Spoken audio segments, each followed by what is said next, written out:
So the other day, I began working with a new massage therapist to address some back and pelvic issues that I've been dealing with for a very long time. Honestly, I've been in and out of some form of physical therapy, massage therapy, or chiropractic care for somewhere between 15 and 18 years. And really, all of these issues trace back to my 4 pregnancies. Now, don't get me wrong, I am incredibly grateful for my children. But the truth is that pregnancy and childbirth had a lasting impact on my body. What spurred today's conversation was what happened during that massage appointment. As the therapist was working on different areas, she kept asking, "Did you have a C-section?" I said, "No." Then she asked, "Did you deliver in an operating room?" Again, I said no. And I remember thinking, why does she keep asking me these questions? Looking back, I probably should have just asked what made her think I had a C-section or delivered in an operating room. But even without asking, I had a slight suspicion of what she was probably noticing. As she was working through different areas, she could feel that my body had been through something significant. After I left, I found myself thinking more and more about that interaction. It made me question whether there were things about my experience with childbirth that I hadn't considered before. It also made me wonder how many experiences we simply accept as a normal part of life without ever stopping to ask ourselves what kind of effect they may have had on us. Hello, and welcome to Daring Woman. I'm Dr. Latasha Pinckney, and through my work, I help people better understand the experiences, beliefs, and perspectives that shape how they see themselves, others, and the world around them. Whether you're trying to better understand your own life or you're someone who helps others make sense of theirs, well, welcome to the channel. Now let's get into it. When thinking about the birth of my oldest, I knew it hadn't been an easy experience, but what I never stopped to consider was just how many of the physical issues I had been living with might trace back to that delivery. Throughout that pregnancy, I was relatively healthy, although I had extreme morning sickness. Actually, that would become true with all 4 of my pregnancies. I had morning sickness for the entire 9 months, every single time. It definitely wasn't fun. As I got closer to delivery, I began retaining a lot of fluid.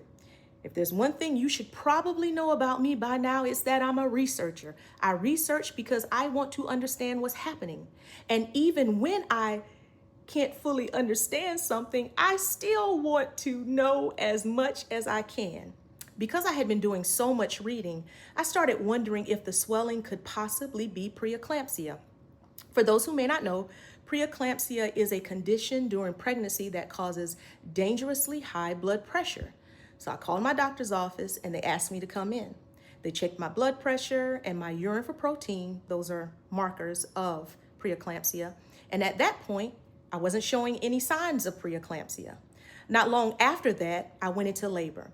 Like many first-time pregnancies, things progressed pretty slowly at first. Eventually, though, everything changed. I remember the nurses suddenly moving about much more quickly than before, and then the doctor came in and told me they needed to start magnesium, which helps prevent seizures in women with severe preeclampsia, because at that point, my blood pressure had become dangerously high. They explained that if they didn't get it under control, I could be at risk for having a stroke. They also started me on Pitocin, which helps speed up labor, because the safest way to lower my blood pressure was to deliver the baby. So within a very short time, a lot was happening all at once.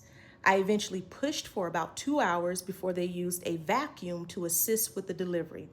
After my son was born, something else happened that I hadn't expected.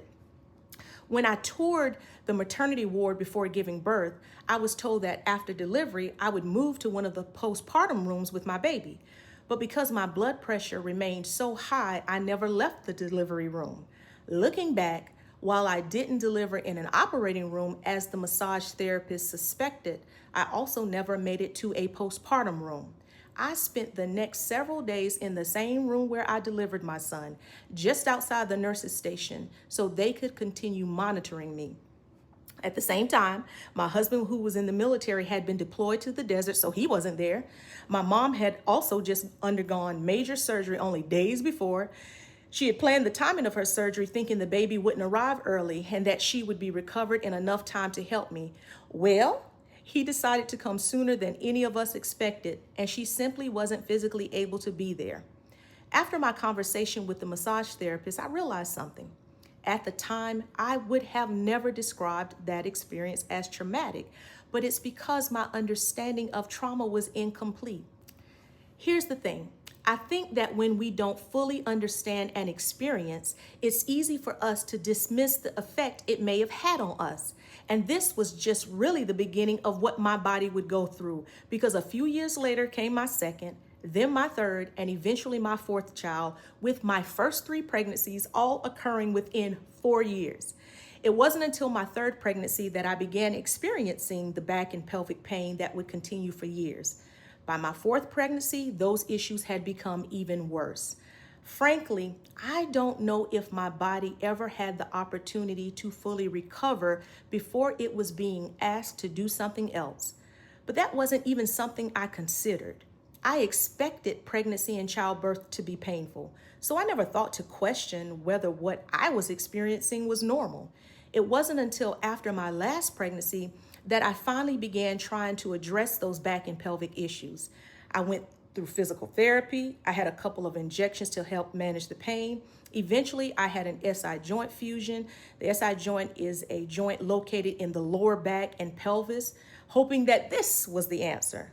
Honestly, I thought that I was finally past all of those issues. Then, not long afterward, we had a cross-country move. My husband, being active duty Air Force at the time, had been assigned overseas and couldn't travel with us. So it was just me, our 4 children, and our dog driving from Minot, North Dakota to Charleston, South Carolina. That move happened only about 2 months after I had undergone major surgery.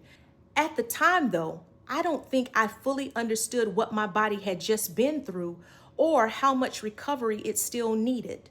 Once we arrived at our new location, there was a house to unpack, children to take care of, and life to get back in order. Then later that year, my sister got married, so there was a lot of traveling back and forth. Sure, I had recovered enough to keep going, but it wasn't sufficient, nor was it long lasting, because soon after that move, the pain that had quieted started to rear its ugly head once again and didn't stop.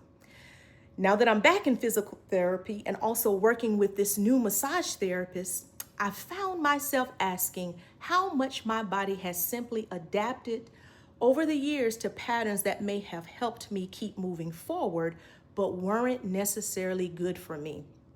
In the midst of reflecting on all of this, I was reminded of The Body Keeps the Score, a book by Dr. Bessel Kolk that someone had given me a while back. Dr. Bessel Kolk is a psychiatrist who has spent much of his career studying trauma and trying to better understand the ways it affects people. Early in his career, he worked in a psychiatric hospital. Later, he began treating Vietnam veterans who had returned home from the war. It was during that time that he began to notice something. Although many of the people he was treating were no longer in danger, their bodies often continued responding as though the danger was still present. Long after the experiences themselves had ended, many continued living with physical and physiological responses that seemed connected to what they had gone through. As he continued studying those patterns, those observations eventually became the foundation for his book, The Body Keeps the Score. Thinking about what I had been experiencing, I began to recognize some of what he describes in the book in my own life. For me, the traumatic experience wasn't just what happened in my body during childbirth, it was also everything surrounding it. I didn't have the kind of support that allowed me the time my body needed to heal. Instead, I did what I'd learned to do in so many other seasons of my life. I kept going. While the pain began during pregnancy, it didn't end there. The surgery I endured to try and address those issues only added another layer to what had already become years of chronic pain. So if my body never really had the opportunity to recover, what did it learn instead? Could all of the muscle guarding, the persistent tightness, and the patterns of pain that continued showing up over the years have reflected the way my nervous system adapted to everything it had experienced? One of the primary roles of our nervous system is to help us respond to what's happening around us. It's constantly taking in information interpreting what's happening, and preparing our bodies to respond. One of the ways it does that is by trying to protect us when it perceives something isn't safe. That's when I started to see another possible connection. Throughout the past several episodes, we've been talking about the beliefs, perspectives, and emotional patterns that develop from our experiences. When I was 8 years old, the aunt who had been helping raise me left. At the time, I experienced her leaving as rejection. So I was left trying to make sense of those feelings on my own. Somewhere along the way, I came to believe that relying on myself was safer than relying on other people. And honestly, I believe that's where my hyper independence began. So I asked myself, what if the same nervous system that had adapted to those earlier emotional experiences also influenced the way my body responded to later physical experiences? On one hand, there was the rejection I experienced as a little girl when someone I depended on was suddenly gone. On the other, there was everything my body had gone through during pregnancy, childbirth, surgery, and years of chronic pain. As different as those experiences were, I couldn't help but notice something they both had in common. In both, the support and sense of safety I needed weren't there, at least not in the way I needed them. And in both cases, my nervous system may have been doing exactly what it was designed to, responding to what it perceived wasn't safe by trying to protect me. Of course, I can't say with certainty whether those earlier experiences shaped the way my nervous system later responded to childbirth and everything that followed, but I also can't say they didn't. What I do know is that Dr. Kolk's work gave me a different way of thinking about the lasting impact of trauma. And that while an experience may be over, our bodies don't always experience it that way. Since reading his work, I've been thinking about how easy it is to hear a conversation like this and immediately think, well, I've never experienced trauma. But Dr. Kolk's work challenged that assumption for me. For many of us, there have been experiences throughout our lives that we simply accepted as part of our story. We moved through them, adapted to them, and kept going. We may have never stopped to fully consider whether those experiences were still affecting us today. For me, I could clearly see that physically, but I also began recognizing it emotionally.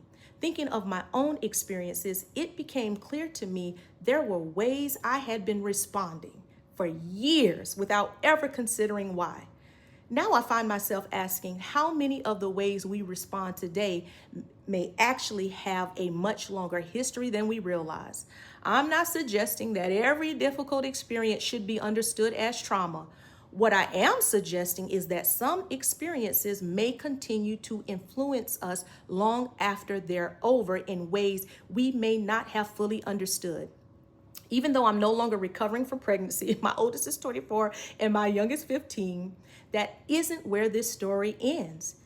Because even now, as I continue the work I've begun through massage therapy and physical therapy, one of the things I'm learning is that healing isn't only about addressing my muscles and joints.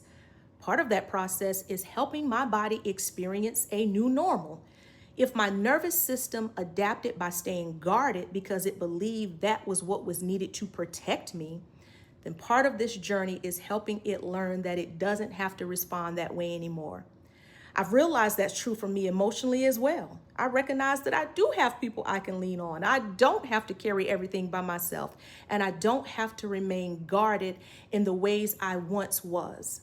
And the longer I sit with this, the more it leaves me wondering how many other people may be carrying experiences that continue to influence the way they show up today without ever recognizing the connection. As I close, what I've discovered in all of this is that sometimes an experience ends before we fully understand what it leaves behind. Who would have thought that such a simple question could lead to so much more? And just like me, perhaps there are experiences in your own life that are worth taking a look at again. Because maybe some of the healing we need begins when our minds and bodies learn that what was once necessary for survival may no longer be what's necessary today. That's all I have for now. But until next time, keep reflecting, keep growing, and remember, Sometimes the most powerful shifts in perspective begin with a single question.